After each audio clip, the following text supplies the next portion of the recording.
Welcome to the Rusty Garage and Homestead. My name is Mike, and today we have Brendt from Stinger Attachment here on the Homestead. And today we're going to talk about Stinger Attachments as a company, talk about some of their products, and maybe why you want to go with Stinger Attachments for your next attachment for your compact tractor, your regular tractor, skid steer, wheel loader. So hopefully today we can answer some questions for you. So Brendt, can you just tell us kind of a history about Stinger? You know, we know you guys are out of Minnesota, but can you tell us about the company, kind of where it started and the growth of it over the last, 15 years?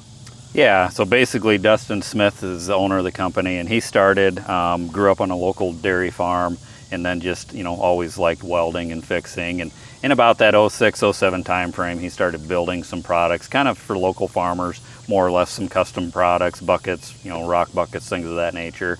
And then it kind of slowly grew. And, through the years, he's had some challenges with different, business. He had his laser table and a power surge and some things that kind of set him back. And each time he's came back, and came back a little stronger. So then as we kind of evolved at the current facility we're at, he moved in approximately that 2012 time frame. It was originally built as an Oliver equipment dealer, okay. And it's been different businesses throughout the years. So he started out, he rented one corner of that shop, and so did all the welding, all the sales, everything out of that one little corner. And then over the few years, it's evolved to where he eventually rented the whole facility, and now we own the whole facility in 20 acres. So that's enabled us to, as the company has grown, kind of have a bigger footprint. And of course, in October of 2023, another setback was a fire, which didn't destroy the whole facility, but it kicked us out of the facility for about a year. And so throughout that year, we were able to find another facility and work out of it to keep everything going, keep orders filled. 'Cause at the same time, we had a high demand for orders. And in the process, the old facility was remodeled, upgraded, which was kind of on some of our planning anyway. It just kind of hit the fast forward button. Yeah. But we also added on and doubled our square footage. So here today, in October of 24, we got back into that facility. And so now we've kind of taken that next step forward to have a turnkey facility for growth. And throughout all of that history, quality of product is just kind of where we focused. Again, in terms of type of product, we started out building skid steer products, and of course, as demand and markets have grown, we've got into the compact tractor market, which now the walk behind skid market is kind of coming on a little stronger.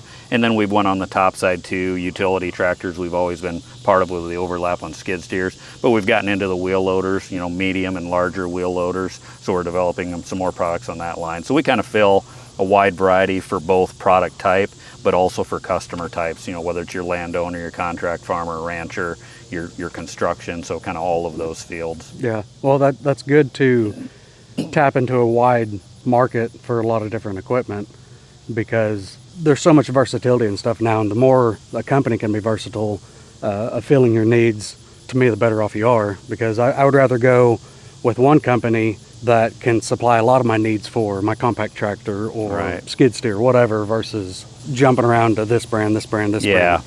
So our goal is to be good at everything we do. So, when you're too spread out and you kind of lose the ability to be good and repetitive, we don't want that. But on the same token, just like you say, when a customer feels they really like our product, they want more of our product. So that's where having multiple offerings really helps us kind of capture and be loyal to, customers loyal to us and looking for our type of product and our, our name, brand name, more or less. Yeah, that's good.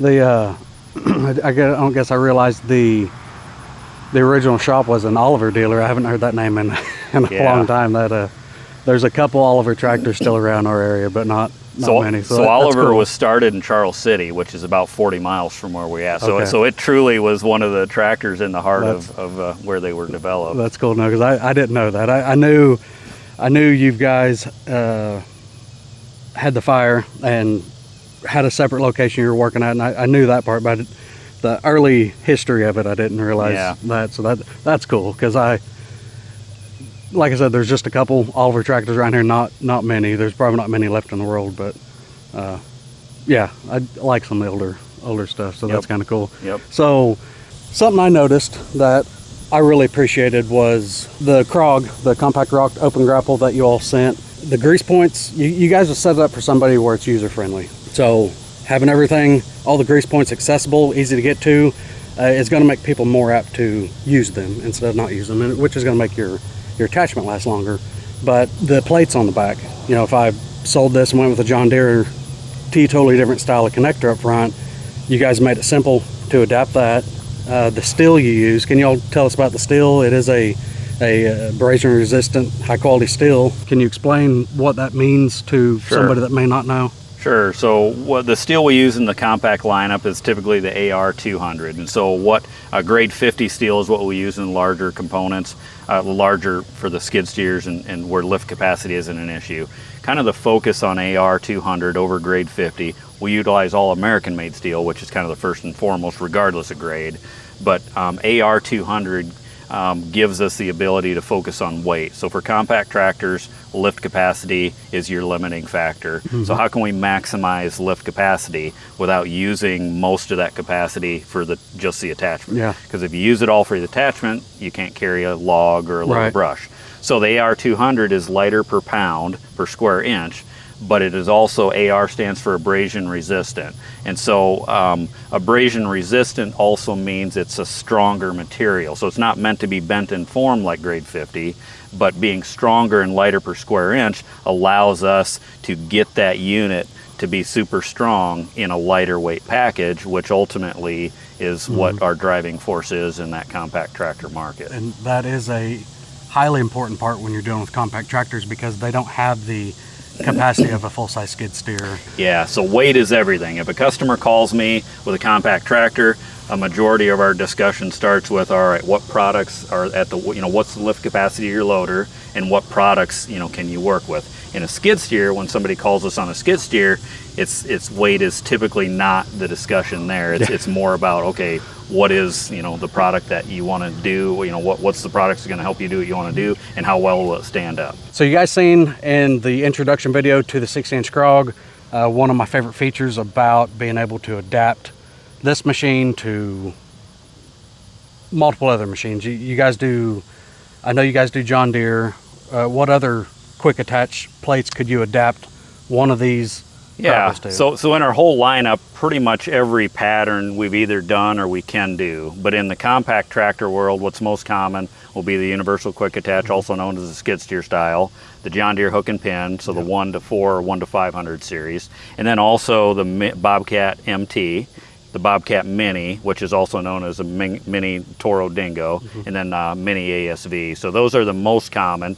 Mahindra has a unique Euros type attachment, so we can do that as well, and then maybe some one-offs on some brands, but that's going to cover 95-98% of anything out there today. I didn't realize Mahindra had their own, or was going with their own type of idea. So if somebody is interested in you guys make a wide range of stuff, not just these grapples. You got stump buckets and large buckets and land planes. If somebody's interested in, will this work for my machine, the best thing's probably going to be for them to call you or somebody at Stinger. So talking to our dealers, calling us, we encourage calls because we love to have a conversation with a customer. We're customer focused, customer service focused, and we always feel when we can have a conversation with a customer, we're getting them steered in the right direction. That's the right direction for the right product, but also a complete package. So, couplers, third function, everything that they would need. In regards to attachments, whether it's the smaller compact attachments or whether it's the larger attachments, a lot of these have a bolt-on design, so it's a matter of which mount we bolt on. But in the other larger products where it's a weld-on design, then it's just a matter of we can build it with that design. It's just a matter of whether we have them in stock or whether it's a build-to-order. But I think the message that we want to portray is that we absolutely do a whole bunch of different mounts and can cover almost any machine out there. A phone call would definitely be well worth the time. I mean, there's going to be value in that phone conversation of these guys know attachments and they know equipment, so being able to match something up with what you have, because my setup is going to be different than a guy a mile down the road, so having the knowledge you guys know you guys are going to be better equipped to set up somebody in an attachment that they're going to be a lot happier with, that they're going to be able to use on their machine. Yeah, so you can order our products online, and even if you order it online, we follow it up with a phone call, because we discuss maybe some specific coupler needs, just review what their machine is, things of that nature. So it's kind of at whatever the customer prefers, right? Okay. But we do have a touch point either way, because we want to make sure that they're as happy as they can be when they receive that product, and that everything is how it needs to be to go right onto their machine. So when they unload it from the truck, they can just go right to work. But yeah, and I can contest to that, because as soon as I unloaded this thing, it was just like hooking it up. I got it removed from the pallet, hooked it up, 3-point hoses, connections hooked right up, and it was ready to go to work. Yep. So next we're going to touch on just some different varieties, or different styles, I guess you would say, on grapples, for somebody that may not know what kind of grapple. This is where that phone conversation with you are going to be very beneficial, because some grapples do things better than other grapples. The style of them, A lot of overlap, but still an intended use. yes, Yep. yes. Each style kind of has a use that it's going to be better for than another style. So can you touch on that a little bit, on the different types? Like, you got two different types behind Yep. us. So what I would say is, when we get a call, whether it's a skid steer, compact tractor, and depending on people's knowledge level, which will vary, but some people, just want to grapple. Well, we have about 12 different styles of grapples. And so then the next path is, okay, we explain that to them. So we've got on our website, we've got some content that can kind of see and visualize those differences. But specifically on the compact tractor market, and in general, there are two basic types of grapples. There's more variation from there, but the two core basics are whether it's a clam style grapple, also known as a vertical style grapple. So this would be a clam style, and when I say vertical, I mean short tooth here, so it's more of your dozer blade type grapple. And then a bucket style grapple. So this is a bucket style grapple. So it has a reach below it. It's basically an open bottom bucket. And so there's a lot of overlap in both of these grapples, and the overlap would be logs, brush, debris. You can do firewood, you can do larger rocks with this. Where the bucket style would give you a little added versatility is, even though that can do firewood, the space between the grapple, it's not, some can fall. Yeah. Here you can get underneath it, and once it's underneath it, then you're kind of holding it in the bucket, and then the grapples are kind of just securing the load. These are offered with bolt-on sides, so again, the sides are off. So if you're doing larger debris, you've got more capacity. But if you're doing maybe some smaller trees where you want a tighter pitch point, that bolt-on side, but for sure rocks, firewood, with a 3-inch spacing, I always say you can do baseball size rock.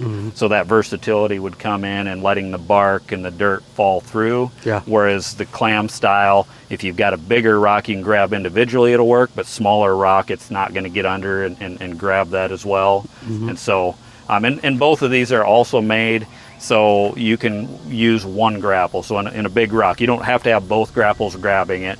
You can literally use one grapple, and that's the advantage of the split grapple design, is effectively they can work together in uneven loads, even loads, or they can work individually as a component as well. That's Something that I've enjoyed on mine is having the independent grapples on it versus just having one, continuous over the entire attachment. That one being 60 inches, they make them with a 60-inch, grapple, but there's been multiple times that when I clamp down on something, one of the grapples is up here and one of them's down here, because what I'm picking up is not necessarily a perfect straight log or whatever. Right. It's adaptable to variation and stuff that I do. Yeah, and what I'd say is we're firm believers in the split type grapple. There are pros to having a solid grapple, but kind of the downfall is almost no load you grab is going to be even. Yep. And so the split grapple gets a solid, secure bite on an uneven load. And it also reduces fatigue on the grapple. So if you've got a solid grapple all the way across and it's grabbing on one side, then the other side, the cylinder is just putting pressure, and it's constantly trying to twist that grapple. So over time, that fatigue can develop, some cracks, some bending, tweaking, things like that. So the split style is definitely offers what we feel is more advantage. Yeah, I'm glad you said that, because I didn't think of it that way on a solid style. When you have one that's basically not doing anything, I could see it tweaking the metal, causing fatigue, and over time having issues. So yeah, I didn't I didn't put two and two together with that, but that makes total sense. So yeah, good. All right, so next we're gonna walk around some of these grapples, and Brent's gonna point out some different stuff with the craftsmanship and kind of how they assemble these things. And you guys will see in the video, these things are well made. I mean, they're made here in the US, which is awesome. I love USA made products. We'll just walk around, point out a couple of the different things that you guys focus on. I mean, these are quality attachment. You can talk about some of the key design features of these and show you all.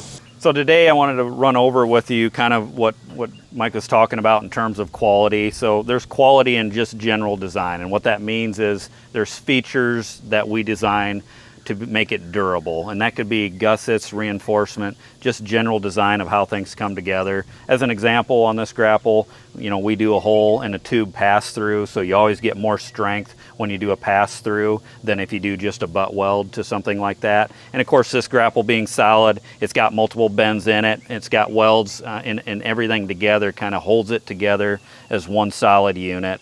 The forks on the cylinder, again, there's a hole cut. They wrap on the bottom side of this, so the only way to rip it off is to rip the entire piece behind it, which is virtually impossible.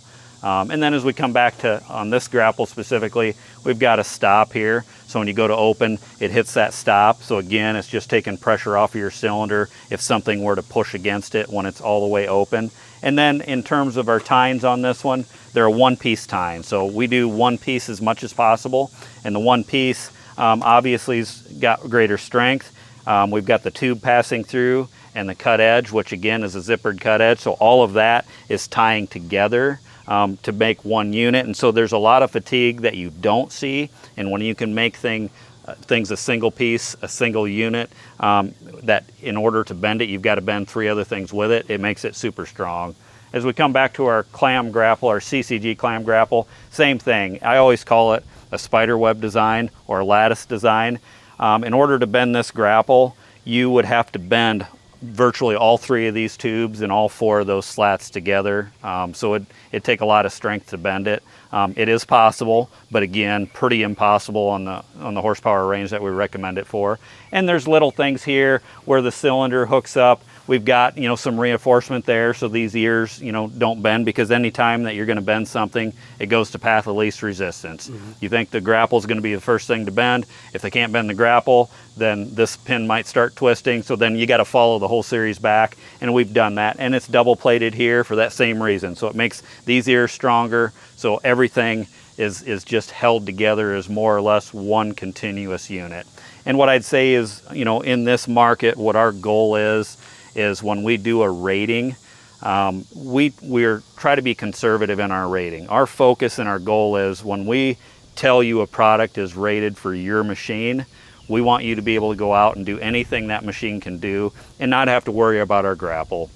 We want it to be able to work to the limitations of the machine, so you can do any job that machine is able to do. Worked on a lot of equipment. Yep. Engines, transmissions, hydraulic systems, stuff like that. And the tidiness and the cleanliness of how you guys run your hoses and protect them with covers and guards, that means a lot for somebody that doesn't know, or somebody that doesn't have a history and have seen some of I've seen operators in the past, they can really tear some stuff up sometimes. And you guys have taken the time to protect this very well. Yeah, so that is absolutely part of our design, is making sure that the hose is secured and routed in the best manner it can be for pretty much a universal application. Yeah. As an example, you know, on the CCG here, you see we've got an upper center exit.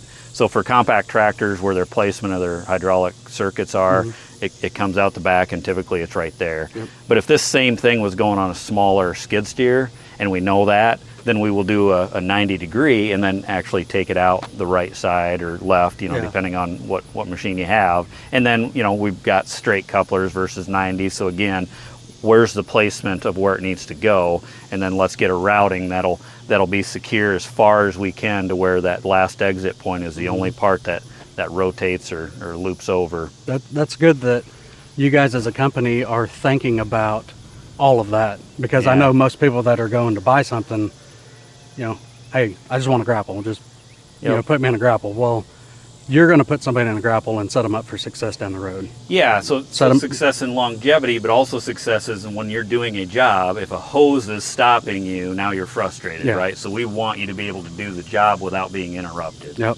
And something you touched on earlier when we was walking around, and I don't know how many people know this, but there is horsepower ratings on different attachments. This one over here, this Krog, if I put it on a 100 horse New Holland skid steer, I'm probably going to be able to really destroy that.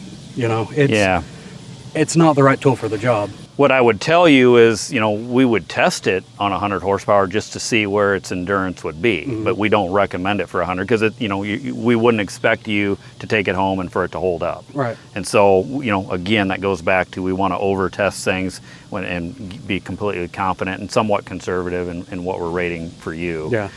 You know, that CROG as an example, we rate it in the window of that 15 horsepower to 65 horsepower. But again, it depends on the way to get to the 15 horsepower is our single grapple model. That's a 33 or 40 inch, right? Yep. And then the way to get to the 65 horsepower is the 72 inch, and then it's got just a little bit thicker tine on it. Yep. So things like that determine kind of where that fit is. Yeah, I want to say the up to the 60 inch like this one, I think is a 3/16 AR. Yep. And from the 66 up to the 72 is a quarter inch. Yeah. Yep. So you guys are building it around the horsepower range where it's going to be the most effective and the most user friendly, because you touched on earlier, you could have put this grapple together and made it weigh, you know, 1,500-1,600 pounds. I could pick it up and move it around, but it would almost be useless for me because my capacity is only 2,200 pounds. So being that you all made it out of quality material makes it lighter weight, makes it more user friendly for a customer like me with this kind of tractor. Yep, it's all about the fit, the quality and the fit. Yeah. So I will leave their website and their phone number down below. I'll even throw it up on screen right here.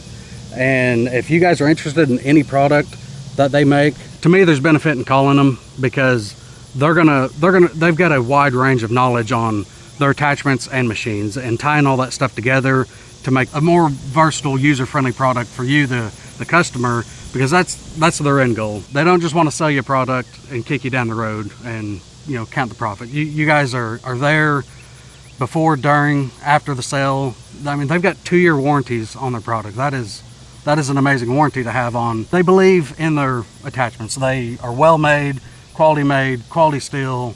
So it's going to be something that you're going to be able to use and purchase as a consumer, and I mean, it's going to last you a long, long time. That's our goal. Yep. Thank you, Mike, for your time today. Yep. Thank you for your help in the work you're doing, making videos and promoting our product. Well, I appreciate it. I really have enjoyed that.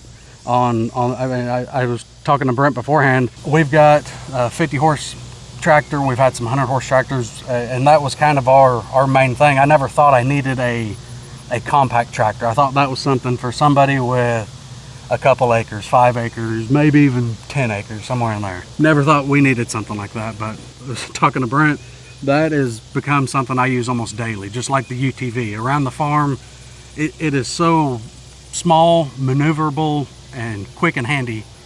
It gets used all the time. And that grapple, I've heard people say it before, that thing lives on this machine most of the time. It's honestly, it's this or pallet forks.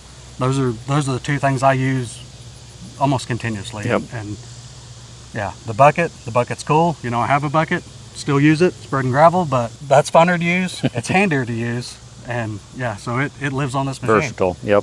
Brent, is there anything that we should be expecting from Stinger, you know, next year or sometime? Are you guys working on any new developments or anything like that you can kind of shed some light on for us? So what I can say is we're continually working on new products, you know, advancements in both all the lines we're in, and maybe even into some new categories. Wheel loaders is something that we've gotten into over the past few months. We're expanding on that, but stay tuned, because we're always coming out with something new, or maybe just improving on something we already have. Well, that's good to know, and that's comforting knowing that you guys are continuously looking to you know, evolve. looking. Yes, yep. Exactly. So, yep.